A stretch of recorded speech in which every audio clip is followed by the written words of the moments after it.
Good morning, everyone. Doing the things, checking. All right, we're solid. So I'll close that one down.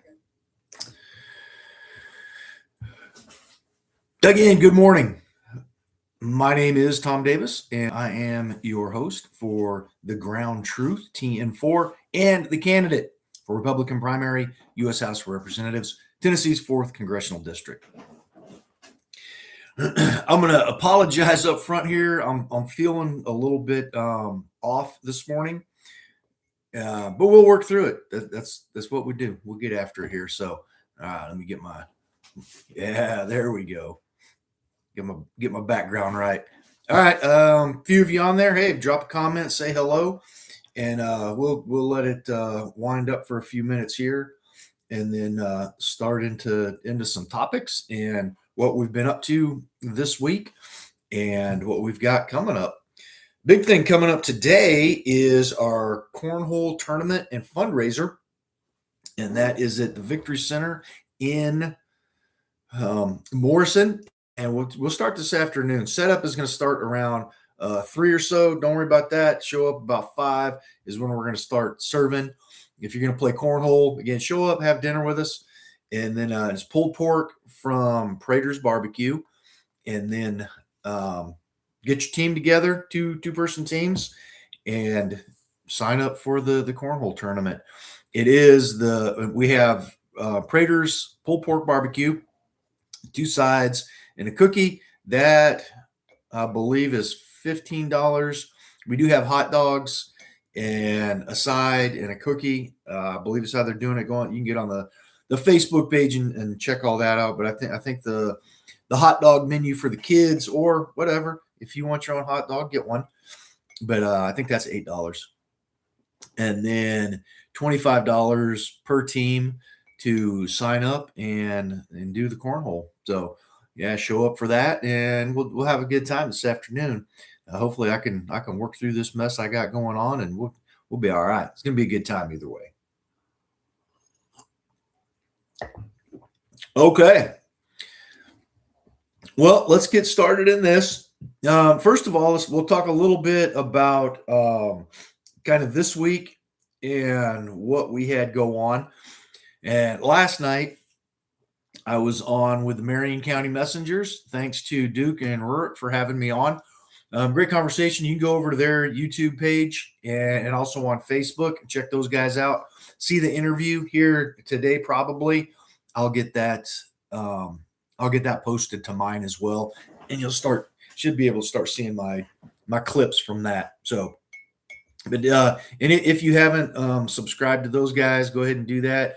It's good to have information and what's going on in other places, because sometimes it'll circle around. You'll have something going on in one place, may not necessarily affect you where you're at directly just then, but good to keep engaged in other places, or at least kind of a heads up for things. So go check those guys out.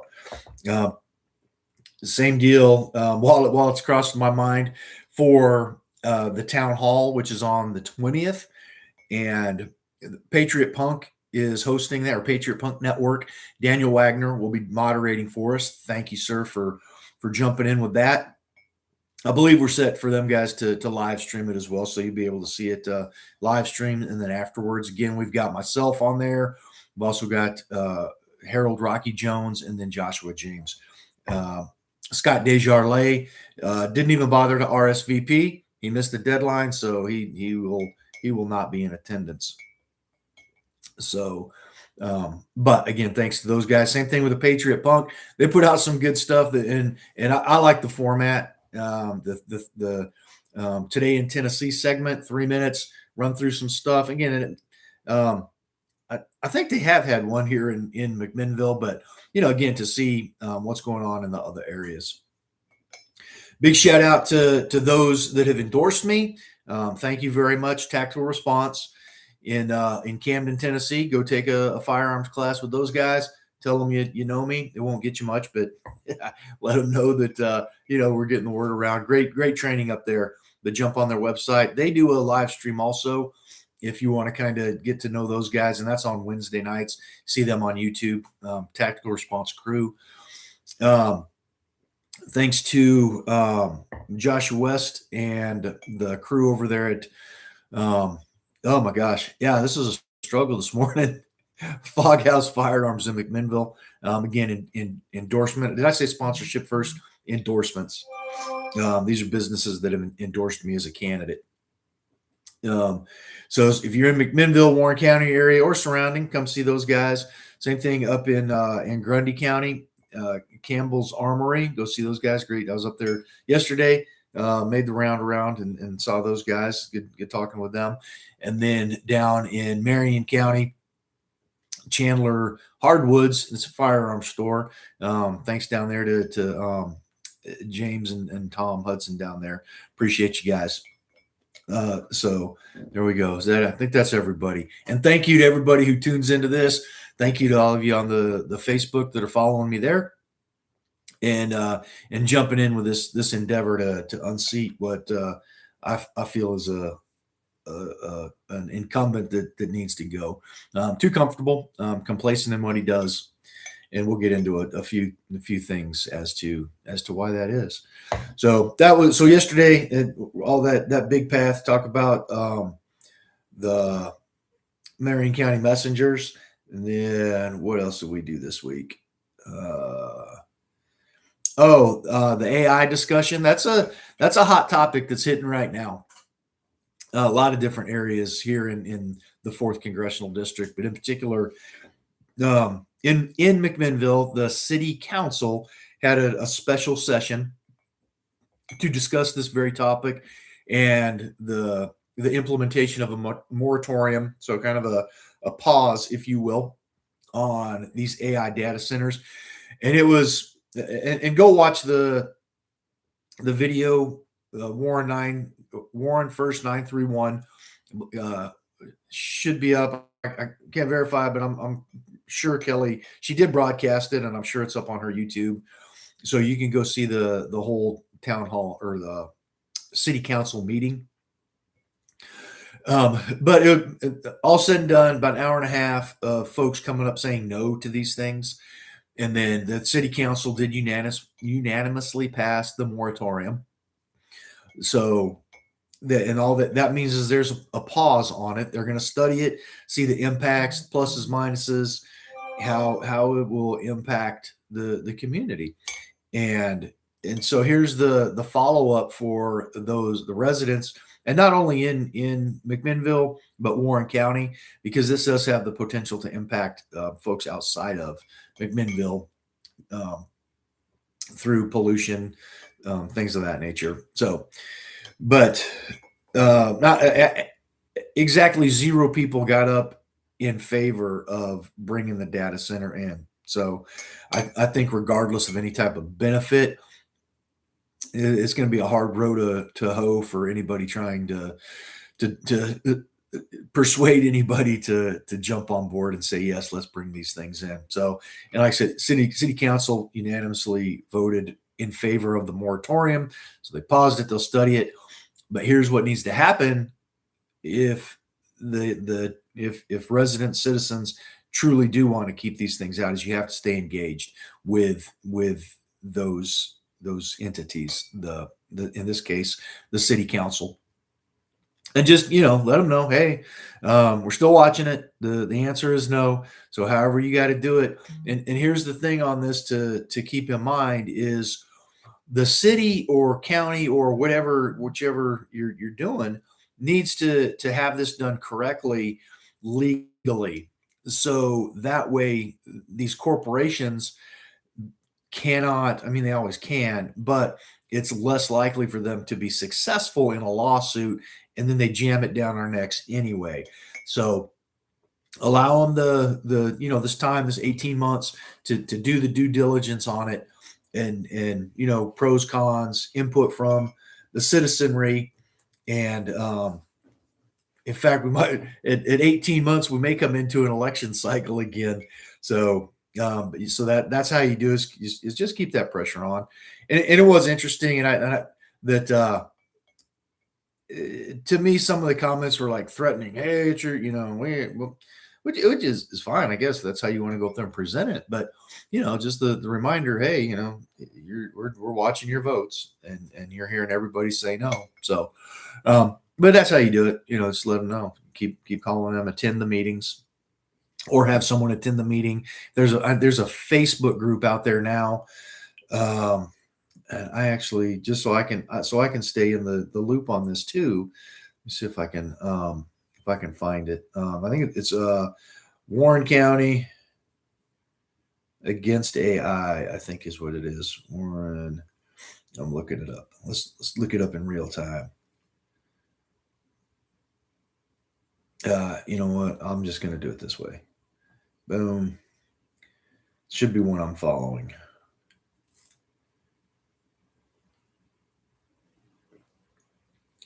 Or a group I'm in. Where are they at? Appreciate your patience on this as we walk through it, as the conversation went this way. But yeah, I think I want to say Warren County against AI. But you can join that group if you live in Warren County. It looks like that's the requirement to be in it. Hey, and when you are doing this, I understand we get emotional about things, but look at factual information and not just hit the headline, because the trend now is to try and dupe us with headlines, and you don't look into the story.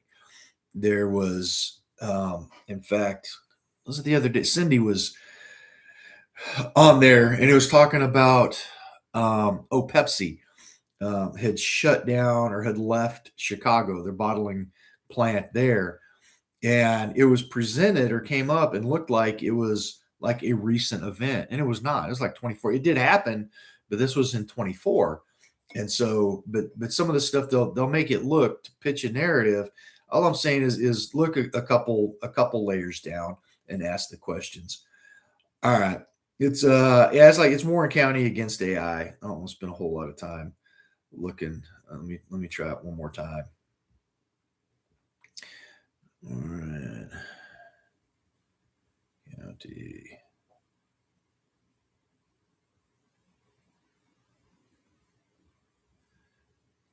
against AI Center. Is that the one?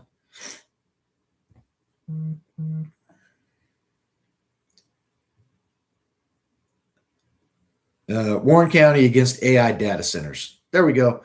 Oh, apparently. Thought I had joined. There's something on there. There's a group out there also.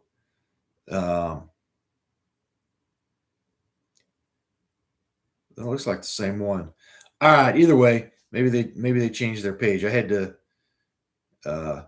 ask to join, and I had to answer the question.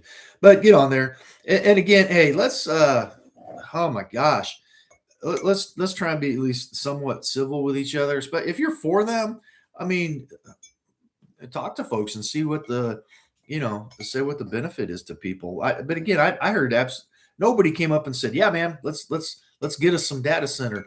And you look at all these other places that have them, they're not super excited about it. And so what this does is will then drive the market. And so those corporations that are trying to put them in will need to figure out a different way to do business. A lot of it's the pollution, not only the noise and the water. And this is something I learned last night or the other night, that the water actually comes into contact with the chips. And so then, and I don't know, what they're saying is you cannot then recycle the water, and it's contaminated, and they dump it back on us. I don't necessarily doubt that. Companies have been doing that to us for a lot of time or a lot of years, but I would have to think we can come up with a way to clean that water and be able to recycle it and put it back into the aquifer. But I mean, it would. Where's it going if it? I guess the answer is going all back into our groundwater, which is why everybody's so upset about it. So, all that to say, stay engaged, and there we go. So, which brings me now actually to our first topic. similar lines about staying engaged, but the McMinnville VA clinic, and and we won't spend a whole lot of time on this, but just to keep it in mind, and the ask to continue to call Congressman Desjardins, because here's the big difference on this is and some differences in me as a candidate, me as the representative, is to stay engaged with the community. You've got folks, you've got a team that'll stay interfaced. I'm a member of the Legion. I'm a member of the VFW.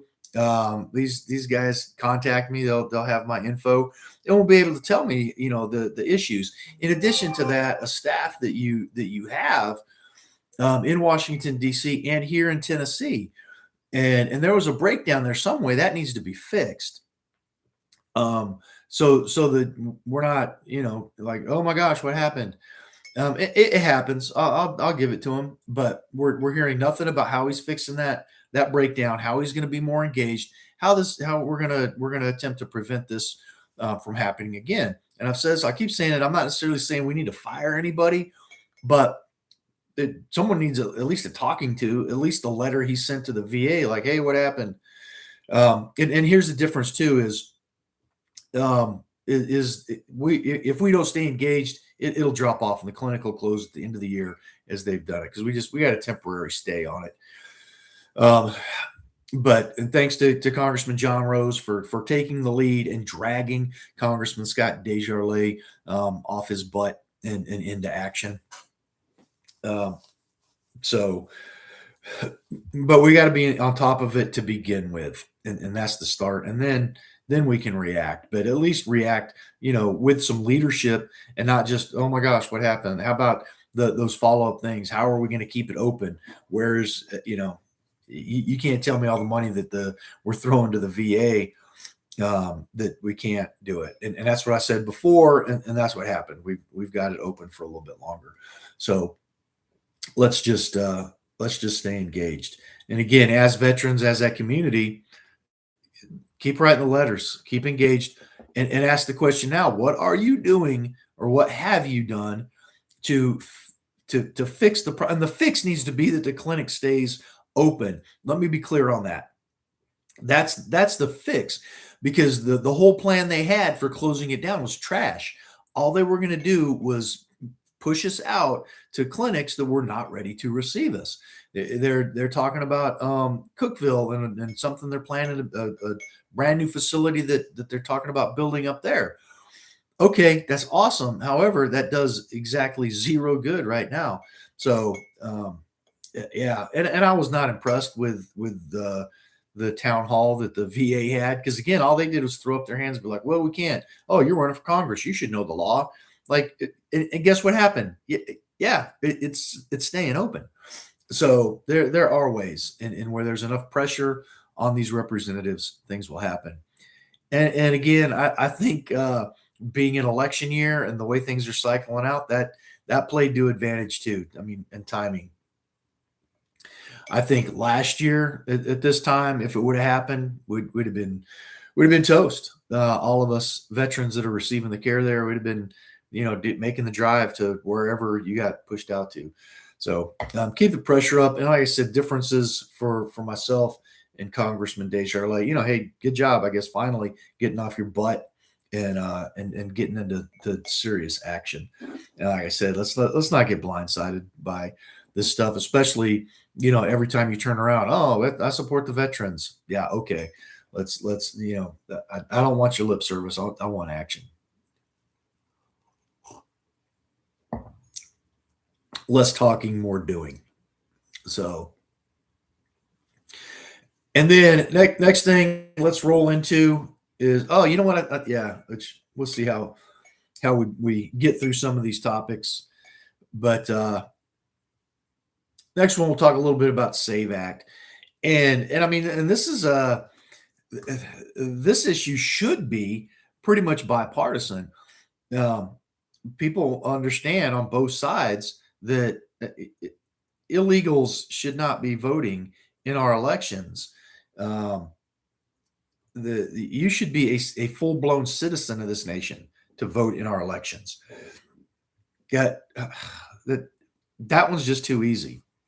You, if you're against it, you're either you're stuck on stupid, or you want the fraud to happen, or you believe. And the it's the Democrat uh, representatives that are against it. And why are you against this? Fraud is my opinion. But so how do we do this?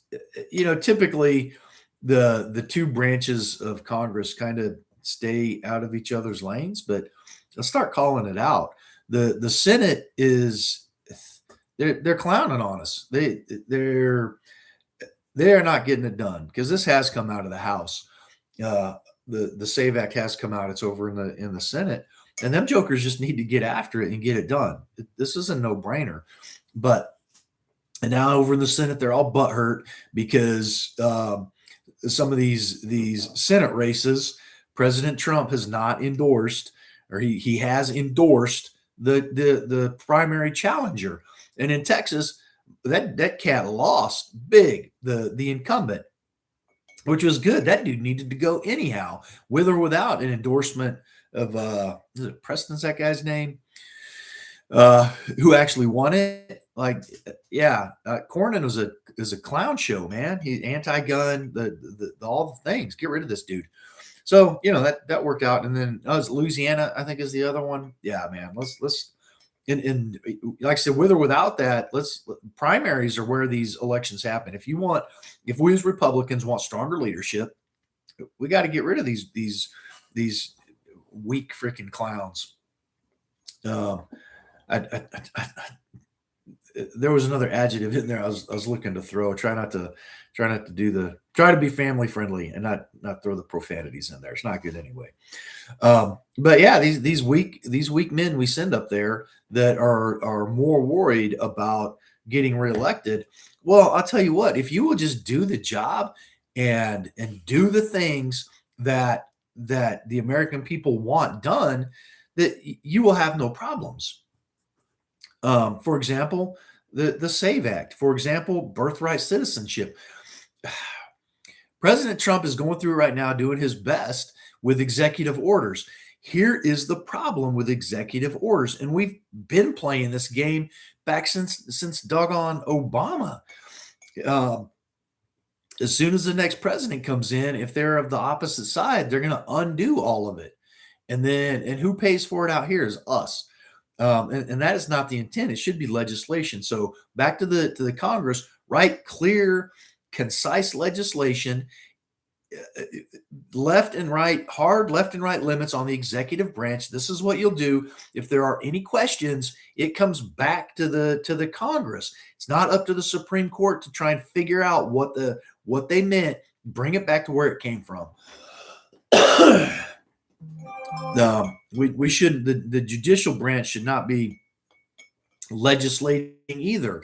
That power is for the Congress to do. And if you're writing trash legislation, which we've been getting for a long time, this is what we get. Back to single item things. So birthright citizenship, that's another one that's running right. This one's too easy. That's in the Constitution that the Congress sets it up. Fix it and actually want to fix it, because again, this is and whichever side you're looking at. The Joe Biden had the House and the Senate his first 2 years, and they didn't fix it their way. They don't want to fix, they want to fight. And this doesn't matter which side.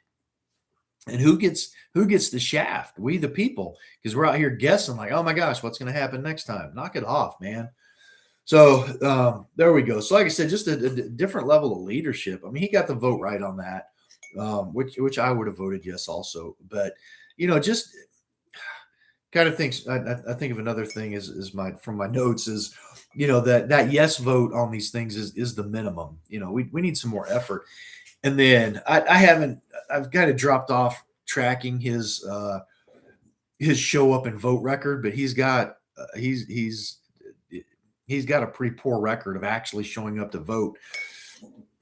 And even for this Congress, I don't know exactly this one, but I do remember was last year.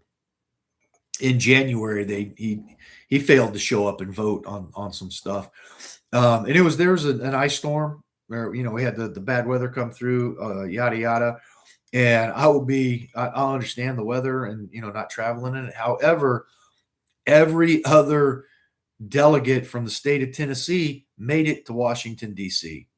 And you're telling me the weather where you were at, I don't know, where were you at? Maybe he was off in North Dakota again talking about missiles instead of being in the district.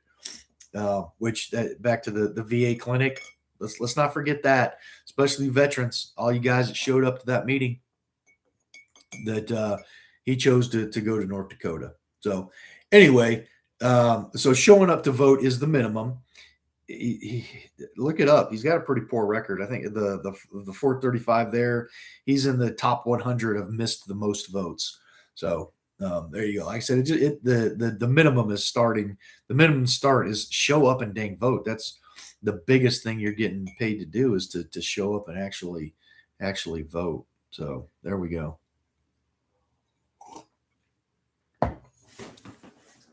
Oh, okay. Well, let's run into the next one. Man, I'm burning through them today. Maybe a short episode. Okay, we're talking about our spending. I don't even think anybody's talking about the Republican Party being fiscally conservative anymore, because we're still spending at $2 trillion to the deficit every year. $2 trillion, that spending more than what they take from us in taxes. So we can't. We need to make sure we're framing it correctly. It's not, the government doesn't make anything. It doesn't produce anything. What it is supposed to do is protect our rights. But and they do have a function. Don't get me wrong with this. I'm not a huge fan of taxes, but it's part of the deal. But it should be spent in accordance with the Constitution, and then the will of the people, if you will. And this is another one back to leadership within the House, because the way I've seen the process is, because the spending, all that stuff starts in the House of Representatives, and then it goes to the Senate. They get to take a look at it, and if they change it, it goes back to the House. Well, the typical path is, all right, it comes out of the House of Representatives, goes over to the Senate. The Senate chops it all up, does what they want with it, comes back to the House of Representatives, and the House of Representatives just says, well, okay, horrible idea. Stand on some things. And I saw this again with our representative, and a lot of people don't understand, is that Congressman Desjardins voted yes, transgender affirming care in the military. Now, what he did was, over the summer, and this was in 24, and this was a true statement. He's running around talking about, hey, the National Defense Authorization Act, yay us, we got rid of the transgender affirming care stuff. The rest of the story is, it passed out of the House, it went to the Senate. The Senate stuffed all that mess back in, minus the kids, where the taxpayers were no longer going to pay for military kids to have this transgender affirming care trash. And they passed it. But you're going to run around to begin with, just super disingenuous. Never came back around. No fight after the fact. No push on the Senate. And then they could have like, out of the Senate, be like, no, this is unsat. Get it out of there and kick it back over to the Senate. And just, we act like, in a lot of cases, the government shutdowns are bad things. To those folks that are, dependent on the government, sure. Those that are employed by the government, absolutely. But be ready for that. And expect better from our representatives. Get the job done. I mean, look at all the time they take off. And now they won't take time off for President Trump to do his, to have any type of recess appointments. Just clown show, man. they're not, we don't have these never Trumpers in the Republican Party, at least not vocally, but they're there. That's exactly how they're doing.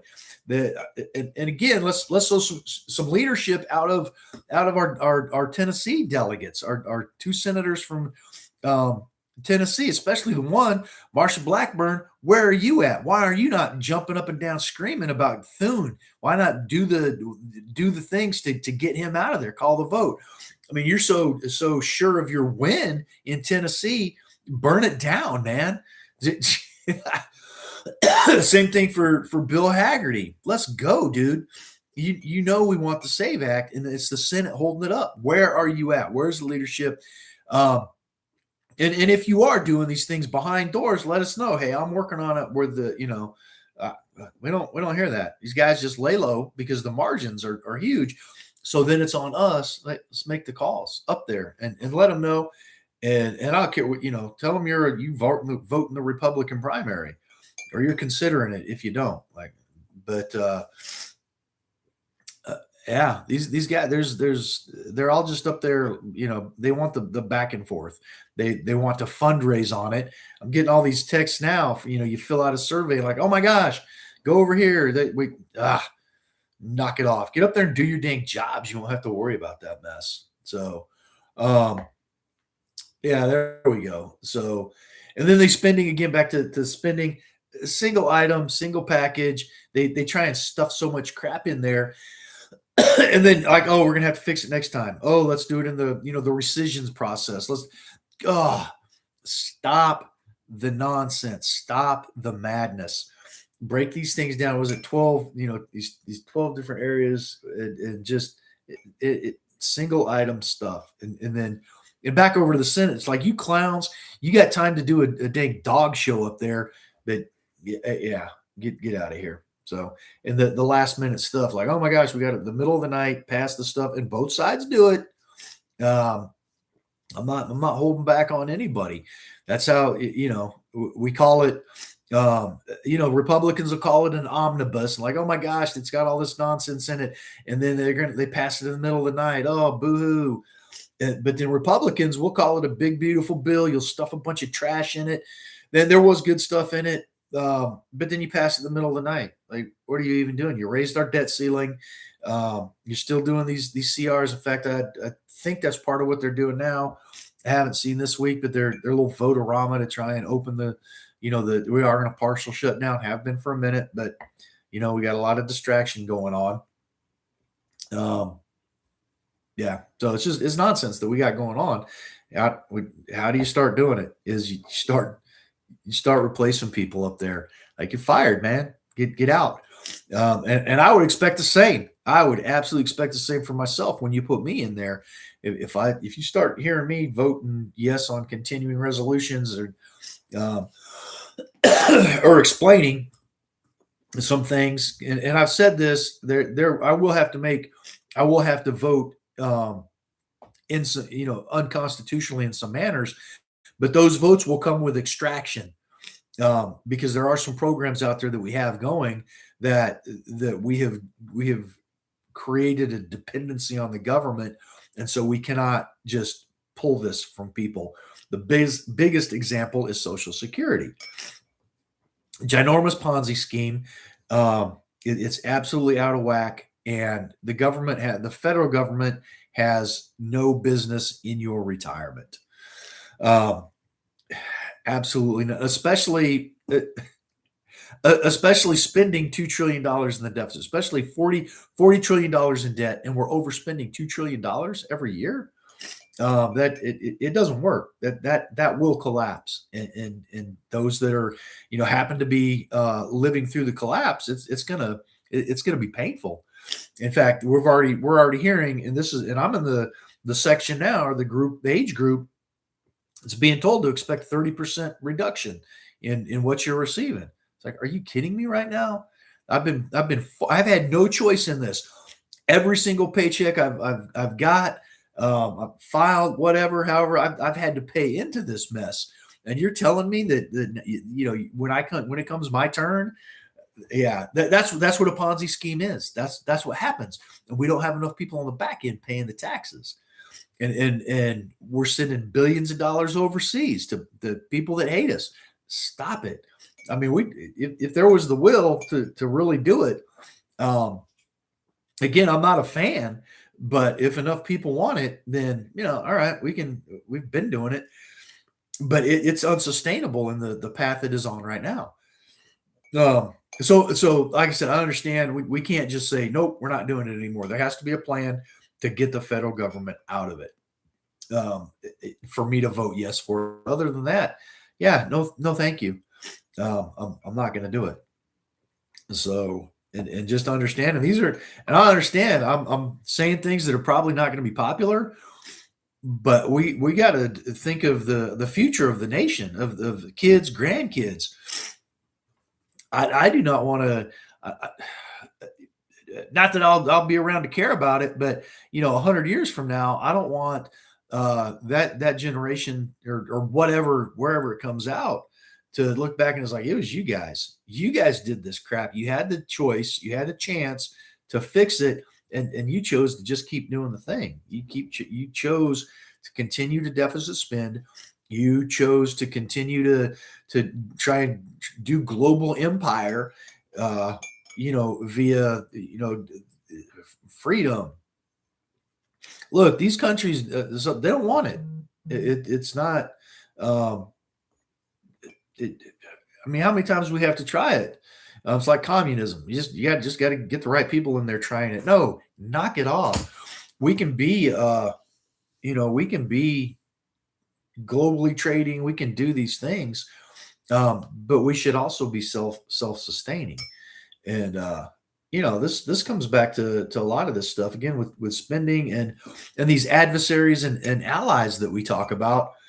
Like we talk about, and I'm our biggest threat to this country right now is us. It's our Congress and it's the deficit spending. They continue to do this, and it's the way they've done it.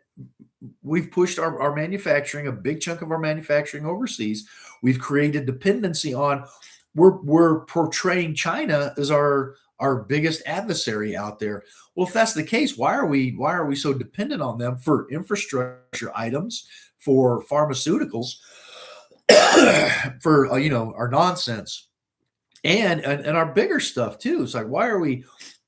No, it's this globalization effort has to end, and it comes to the Congress, because this is how it's happened. The NAFTA, the all these things, the unions, they have not been super helpful in this, and I mean, their job is to represent the workers, but if you drive a company, you because you try and drive wages more than what they're worth, what do you think's going to happen? Like you drive a company out of business. How does that make sense? This is the same thing with a mandated minimum wage. What are you even doing? And they're feeling it in California right now, right? So instead of hiring full-time employees, it's all part-time, so they don't have to do the benefits. These business, or they leave, right? I mean, we're looking now, and this is ridiculous too. This is local or state. Like, why are we inviting Starbucks into Tennessee and giving them tax breaks? Knock that crap off. Yeah. What do you think is going to happen if you invite that culture in? And this bump up on the national level. We continue to invite all this nonsense into our country. We're going to keep getting it. We've been invaded. We have allowed an Islamic invasion into our nation. We need to stop it. And not only do we need to stop it, we need to reverse it. We have allowed, through the H-1B visa program, unqualified people in jobs that Americans absolutely will do. And I don't buy that mess in it. It's just jobs Americans don't want to do. Nonsense. The free market will fix that. Our colleges, we have allowed. Why do we import all these people to come to our colleges? Initially, I'm sure, hey, come look at America. Look how great we are.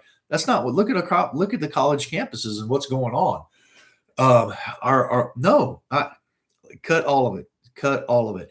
And here's another one. any type of funding to these colleges, that should be zero. It's not in the yeah, it's not a thing.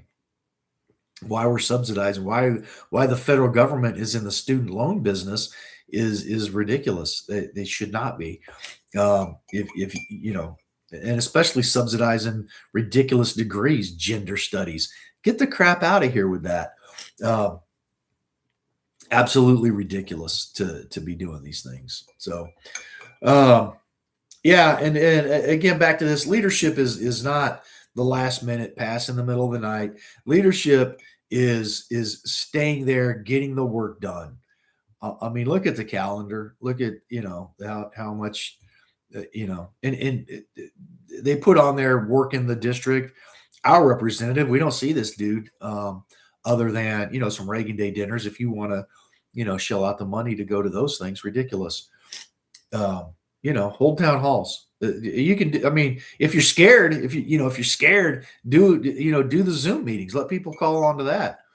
Um, to me, that's ridiculous. And if people choose to, act like children, treat them like children. Get out of here. Go home. We're not going to have that. We can have adult conversations.